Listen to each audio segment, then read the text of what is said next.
Hello everyone. Now we move on to the next topic of journalism, which is who's a journalist and what are the roles and responsibilities of a journalist. So coming to the definition of journalist, a journalist is basically a person includes reporters, editors, photographers, producers, camera crews. These are the people who sort through the many happenings of a day to tell you what's important or interesting. Men and women engaged in the business of news gathering and reporting. A journalist is a professional who collects, organizes, writes, edits, presents, and distributes news or information via the newspaper, magazine, TV, web portal, and radio.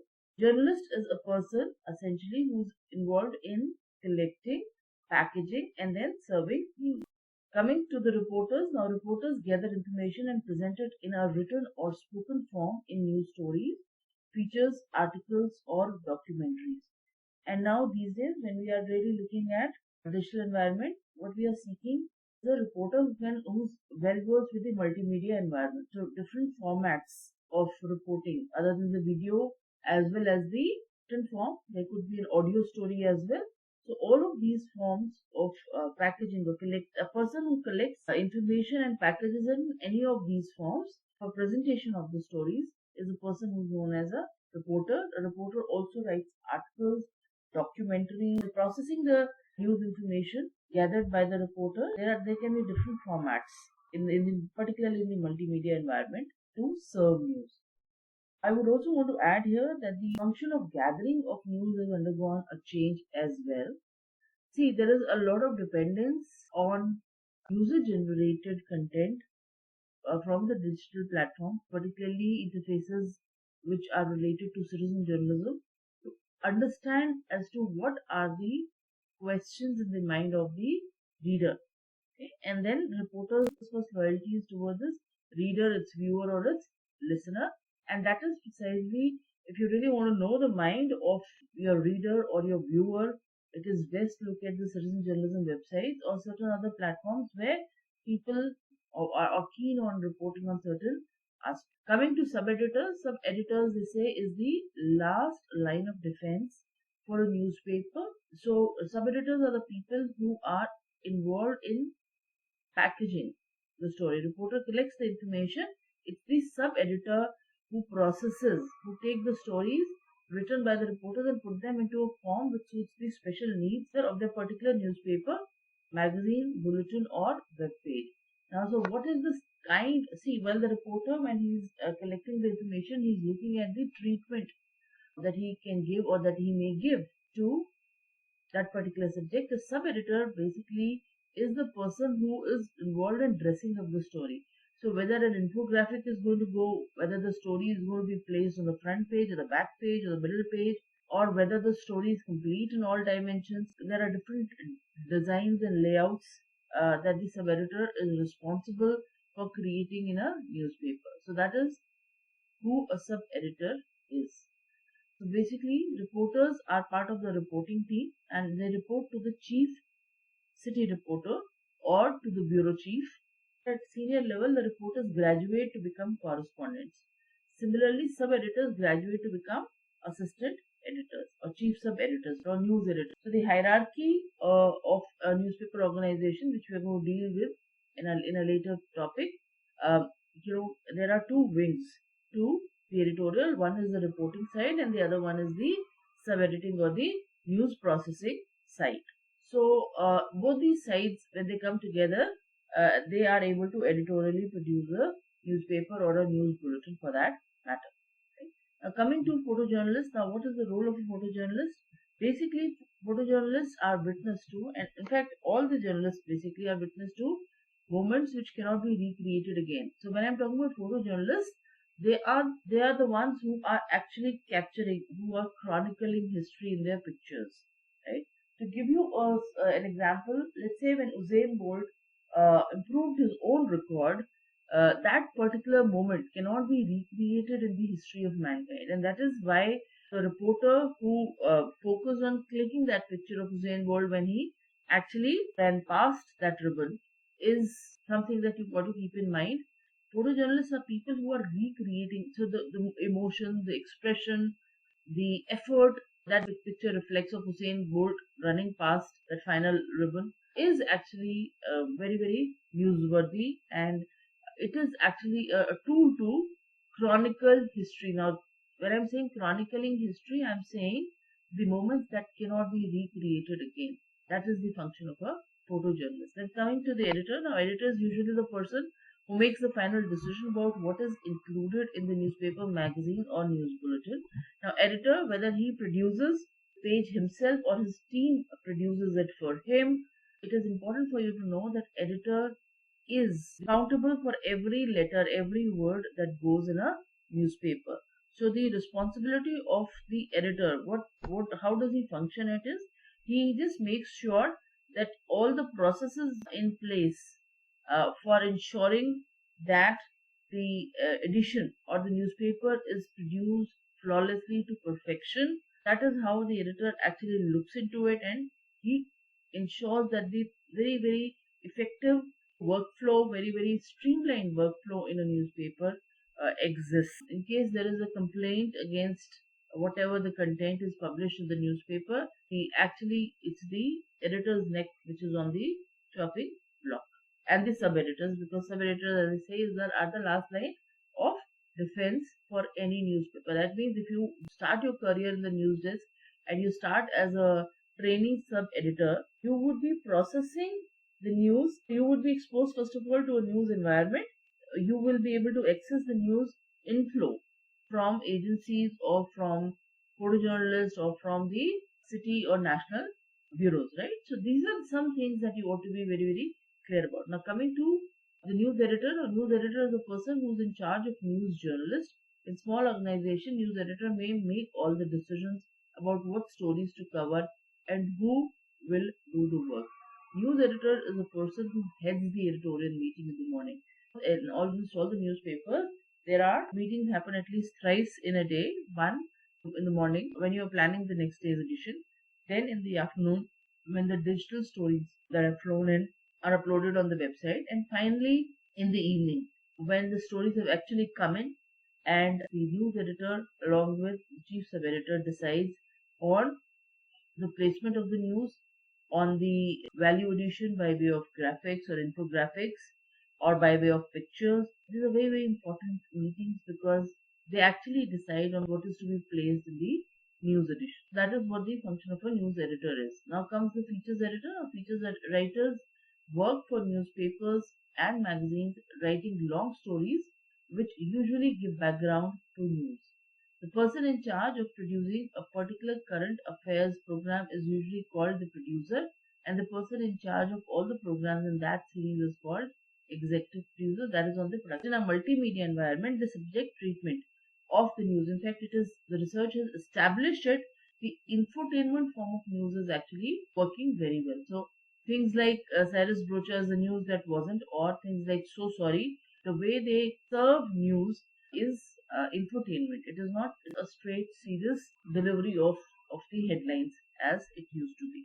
So in digital environment, you got to be really, really innovative about the way you produce your story and the way you serve it. So it tells you a lot about the consumer behavior. It tells you a lot about the way people like to consume news.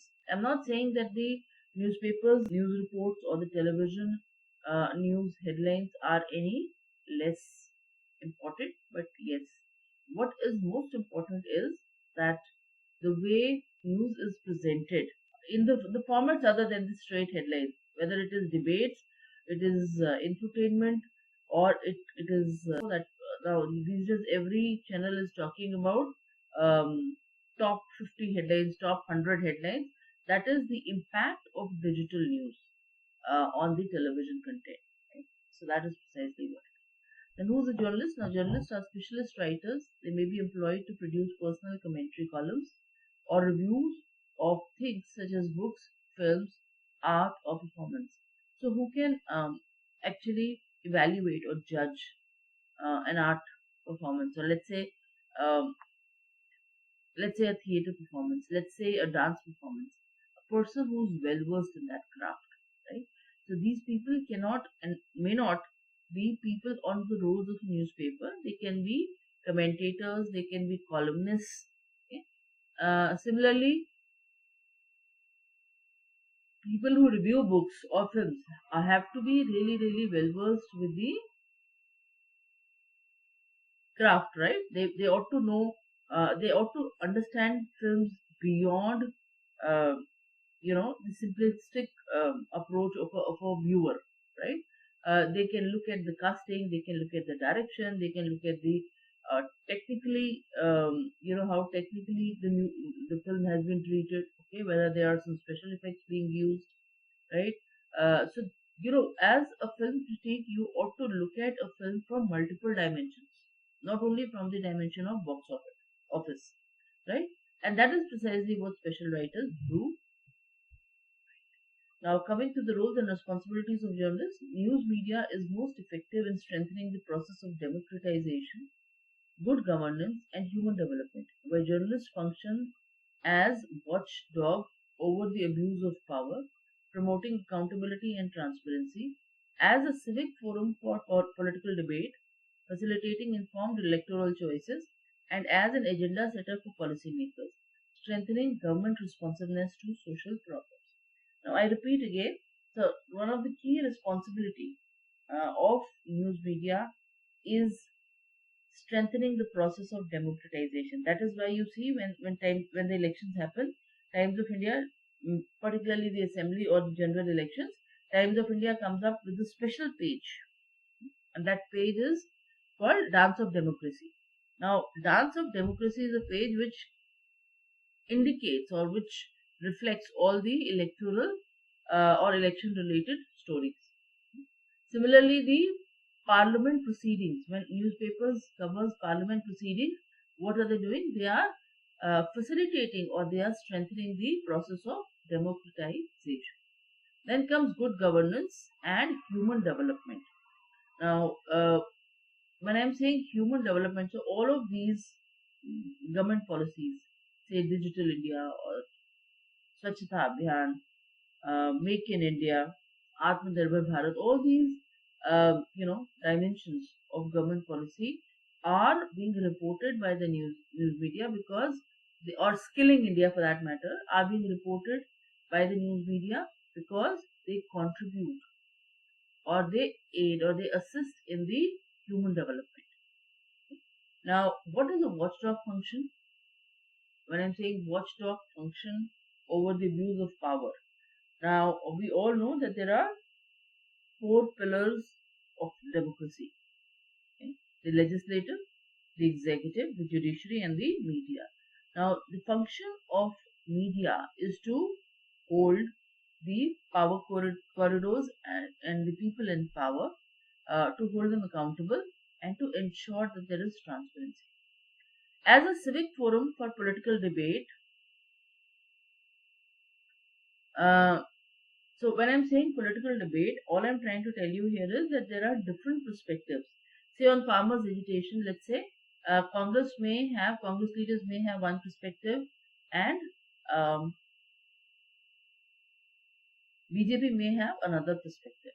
So as a civic forum for political debate, so we need to know what does BJP stand for, what does Congress stand for, and when we report on those particular issues, what we actually do is we help people make informed choices on who to vote for, right?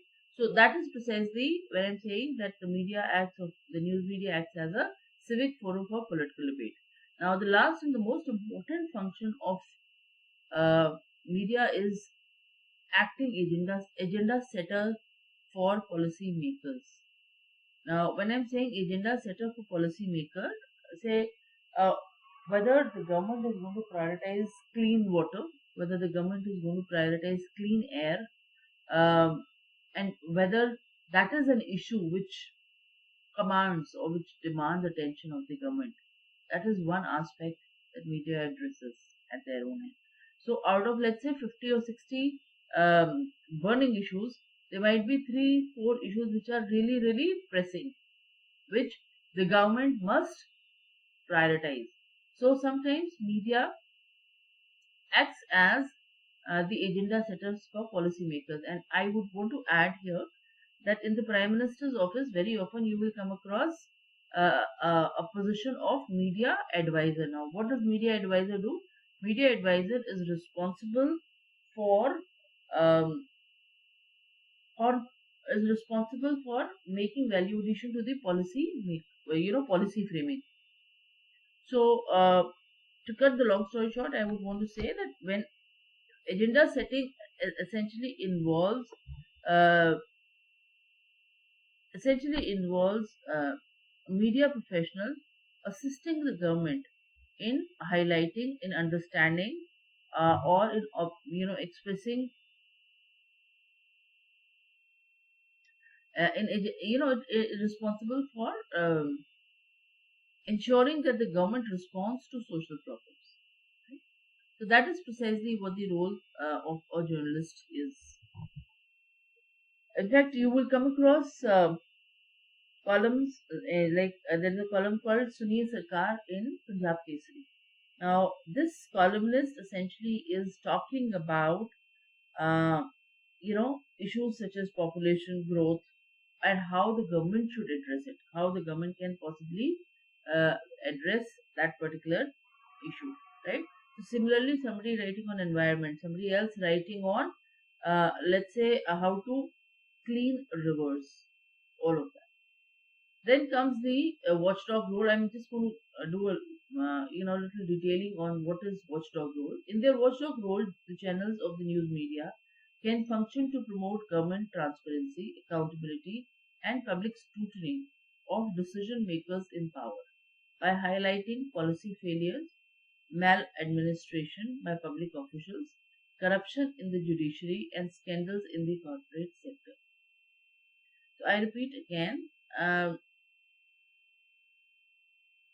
When journalists act as watchdogs, what they do is they promote transparency, government transparency. They hold the governments accountable, and they ensure that the decision makers in power are subjected to public scrutiny. So, if there are any gaps in policy framing or policy execution, uh, media's job is to highlight those aspects. Okay? If there is any maladministration by public officials, or if there is corruption. Now, corruption in judiciary is, you got to be really, really careful to be able to report on corruption in judiciary. But corruption in almost all dimensions of governance are highlighted by the journalist, and that is one of the that is one of the key aspects of watchdog role. Right? So, if the corporate sector, if there are some scandals, if there are some scams, then those are yet another dimension of role of journalists. Then comes investigative journalism can open the government's record to external scrutiny and critical evaluation and hold authorities accountable for their actions, whether public sector institutions, non-profit organizations, or private companies. So, what is investigative journalism? What do they do? Investigative journalism is journalists following leads and critically evaluating information which is not necessarily or not always in public domain, or which is probably concealed. So all these sting operations that you have seen are part of investigative journalism. So investigative journalists hold authorities accountable for their action, whether public sector institutions, non-profit organizations, or private companies. Then comes journalist role as a watchdog, promotes the transparency of government decision making process, and thereby exposes and hinders misuse of public office, malfeasance, and financial scandals. So all the scams that you ever come across, whether it's Nirav Modi or Malia, all these financial scams have been brought to light. Brought to light in the sense they are brought to the knowledge of the public, of masses at large. Right. So that is what. Now coming to the civic forum role. Now equally vital is the civic forum role. The free press can strengthen the public sphere by mediating between citizens and the state, facilitating debate about the major issues of the day and informing the public about party leadership, political issues, and government actions. So that is the civic forum role of media, wherein a press is actually looking at, uh, negotiating or mediating between citizens and the state. They are the ones who facilitate the debate about um, major issues, right? So the debates that you watch in the evening, it is that uh, function that the media is actually fulfilling. And there can be columns like point counterpoint, where people are reporting on the same issues, and they are interviewing, or they are including the version of someone who's in favor, and there is someone who's included, who's against that particular move. So basically, you are evaluating, you are uh, giving food for thought to the public at large. So I repeat again, equally vital in their civic forum role, the free press can strengthen the public sphere by mediating between citizens and the state, facilitating debate about the major issues of the day, and informing the public about party leadership, political issues, and government action. During campaigns, the media provides citizens with information to compare and evaluate the retrospective record, prospective policies, and leadership characteristics of parties and candidates, providing the essential conditions for informed voting choices. We've discussed this before. All I'm trying to tell you here is that media actually tells you what the track record of the candidate who is standing in the election of a particular party. What has been his past performance? What are the prospective policies? What can the masses expect? What are the characteristics of a particular leader or a particular party? Okay? And why does media report on that? Is because they want people at large, or the voters particularly, to make informed choices.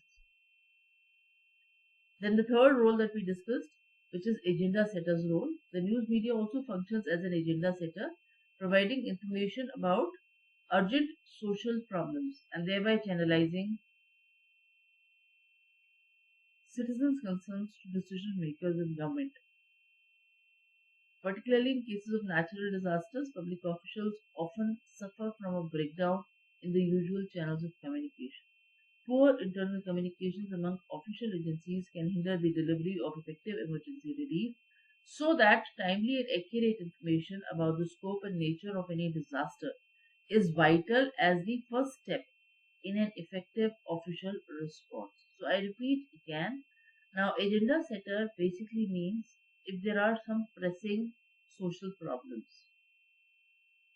or if there is a concern of a citizen, let's say regarding law and order situation in a state, or there is a concern of the citizen regarding the air quality. Now, the journalist who is responsible for reporting, or journalist who is responsible for farmers, still, if they are really talking about how easy or how difficult, or let's say um, how how difficult, how easy the farmers bill uh, has made. So I'll say that again. How tough or how easy the farmer, no, so let's say the how the farmers bill is actually going to impact, how the farmer bill is actually going to impact the life of farmers, right? So that is, you're setting an agenda for the government to think through, right? So particularly in cases of natural disasters, now when there is a train accident or a plane crash, for at least some time you will find that the usual channel of communication of the government, either that breaks down, or there is a gap, there is a time lag, right? So basically, journalists are agenda setters, and in a situation like a train accident. Now you find that trains are running across the country in different parts. Now that area may be so secluded that it takes time for anybody to reach there for rescue operation, right? In that scenario, it is the task of a journalist to highlight or to indicate as to what is required to be done.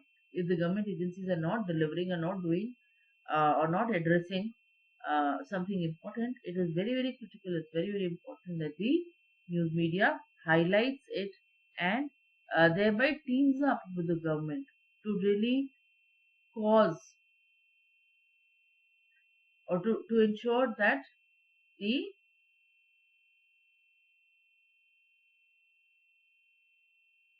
the citizen in general and the citizen who's involved in that particular mishap, their families, they are addressed. Okay, they are taken care of, right? That is precisely the role of a journalist as an Indian messenger. So, what are the elements of journalism? Number one, journalism's first obligation is the truth. Is to the truth. Journalism's first obligation. Journalism's first obligation is to the truth. So, when I'm saying journalism's first obligation is to the truth, all I'm trying to tell you here is that objective reporting is very, very essential for any journalist to ensure that whatever he writes, the credibility of that story is sustained. The journalist's first loyalty is to citizens. A sense of journalism is a discipline of verification. Any fact which is unverified by at least two independent sources should not be included on a news report. Then independence is a cornerstone of reliability. You you know you so it's very important. First of all, I would just, particularly in case of print platforms, I would want to add here. Let's see, the newspaper circulation is like, let's say Hindustan Times circulation in Delhi is, or Delhi NCR is 20 lakhs. Now there are 20 lakh people who can actually hold you accountable because they are your customers. They are the ones who have paid or and purchased that newspaper. So credibility of a newspaper is absolutely, absolutely critical. Any fact which goes in the newspaper which is not correct or which is not objective, and what I mean by the term objective is a fact which is visible or which cannot be disputed. That is what an objective fact is. So, and independence is the cornerstone of reliability. By this, all I want to convey here is that you cannot be taking sides. You are just there reporting on the facts. You cannot be taking sides. Right? So that is what I mean by the term independence is. Mean by independence is a cornerstone of reliability. Then journalism must serve as an independent monitor of power. Journalism must serve as an independent monitor of power. That means uh, journalists can be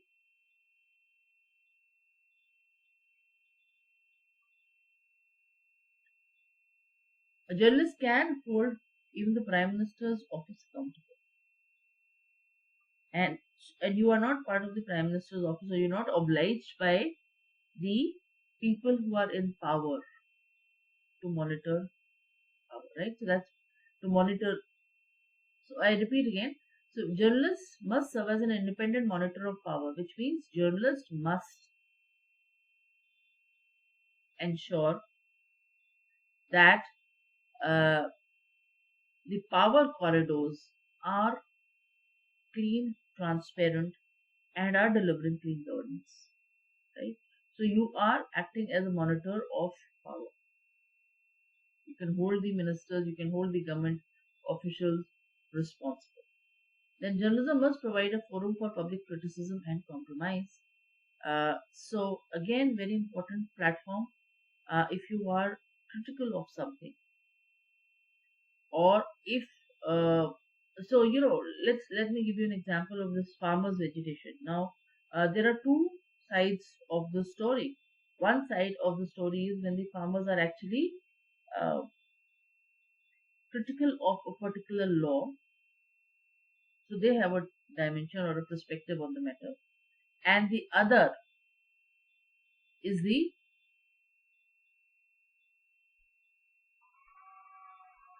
the other is the government's perspective on the matter, right?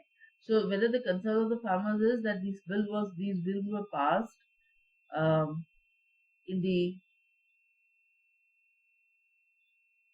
COVID times without much reporting, pre-reporting, right? Whether that is the concern, whether the concern is MSP, whether the concern is how the produce is going to be sold to corporates, what is to be included and what is not to be included in the essential services. All these aspects are the government can be held accountable for all the dimensions, all the clauses of the bill, right?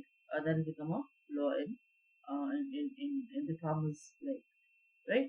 So journalism must provide a forum for public criticism and compromise, and journalists must strive to keep the significant, interesting, and relevant. Must keep the significant, interesting, and relevant. So anything which is critical, which is essential, which is significant, it has to be served in an interesting and a relevant manner. What do I mean by the term relevant? Is that a reader or a viewer must know how that development is likely to impact his or her life. And that's what I mean by the term relevance. Then, of course, the last one, journalists must keep the news comprehensive and proportional. Now, there are certain very pressing issues which take a lot of time, effort, energy, and attention spans of the readers. At journalism, practitioners must be allowed to exercise their personal conscience. The sense of right and wrong, you know, should be guided by the reader's interest or the interest of the citizens at large. And the wrong, of course, should also be guided by the same, that conscience. The way you are saying that the right and wrong should be derived or should be based on what is going to be in the larger interest of your readers, right? And with this, actually, we come to an end of.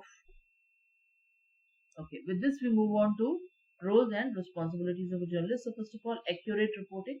A journalist has a service to the media, prescribing public to make sure that the news they report is accurate.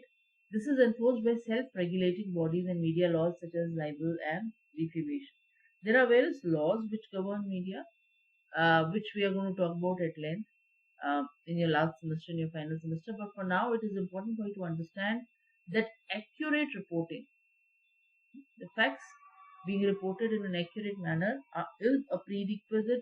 This is a key responsibility of a journalist. Unbiased. Further to accuracy, journalists should ensure that their news writing is unbiased and presents the basic facts for their audience to determine their own set of judgments. Any opinions should be in the form of attributed quotes, and a good journalist will show both sides of the story. When I'm saying unbiased reporting, I'm saying that a reporter cannot be playing favorites with any political leader, cannot be, saying that I think Modi is a good leader, so let me just um, write stories from the perspective of the Prime Minister. That's not possible. That's not allowed. So what you are actually looking at is you are a professional who cannot be taking sides if you are to maintain your professional integrity, right? So you are basically narrating facts. You're not judging anybody, or you're not preferring any individual over the other in the eyes of your reader. Your reader should only be able to make his own judgment based on the facts that you serve to him through news. So any opinion should be in the form of attributed quote. So if I'm taking an opinion, I as a journalist cannot have an opinion unless I'm writing a column, or unless I'm writing an opinion, an editorial maybe, right? So if I have to take opinions, it has to be opinions of people who are highly credible, who have the authority and subject expertise in that particular area. And then and only then their opinion matters. So if I'm reporting on a story of, let's say, law and order, the obvious choice would be the Commissioner of Police, right? Or somebody, let's say, from National Crime Records Bureau. So any opinion should be in the form of attributed quotes, and a good journalist will show both sides of the story. So all dimensions of the story must be explored and highlighted in your. Basically, you should be able to thrash the issues and outline the pros and cons of a story, of a development. That is the role and responsibility of a journalist. Then, of course, a journalist has to be apolitical. I've said this before also. Journalists cannot be politically inclined. They ought to be politically neutral. That's absolutely critical for you to sustain. Otherwise, you will not be able to hold the government accountable. If you are pro power or if you are pro party, any party for that matter, you are not you're not delivering as a journalist. So, unless you are apolitical, unless you are standing on a space where you are neutral, then comes plain English and Hindi to help with the readability and accessibility of their news stories. Journalists should ensure that their writing meets the style of their specific publication and editor. So when I'm saying plain English or and Hindi, it basically means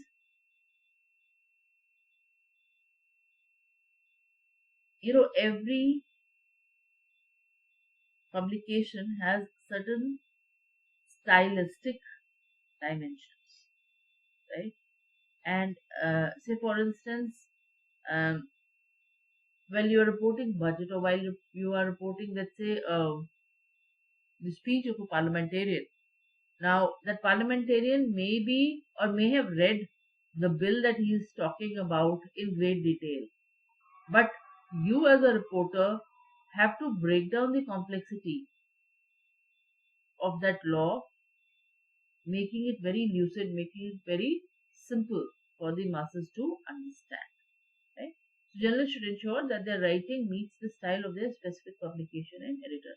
Lastly, public interest. Above the ethical responsibilities, journalists are encouraged to write interesting news, as that is what really sells newspaper. Public interest is the holy grail for journalists, and ideally all stories we write would draw a large amount of it. So I repeat again, I've said this before also, a journalist is the custodian of the larger good. And usually, amongst the most essential news value, I'm talking about news values because that's also one of the topics that we are going to go through in your syllabus in the subject. But when I'm saying news value, all I'm telling you is you are expected to ensure that the information or the stories which are in the larger interest of the largest number of people, those are the kind of stories which usually get better placements, which usually get better reception by the consumer or by the reader. And those are the kind of stories and those are the kind of dimensions that you should be reporting on. With this, we come to the closure of this topic, which is who's a journalist and what are their roles and responsibilities of a journalist. Thank you.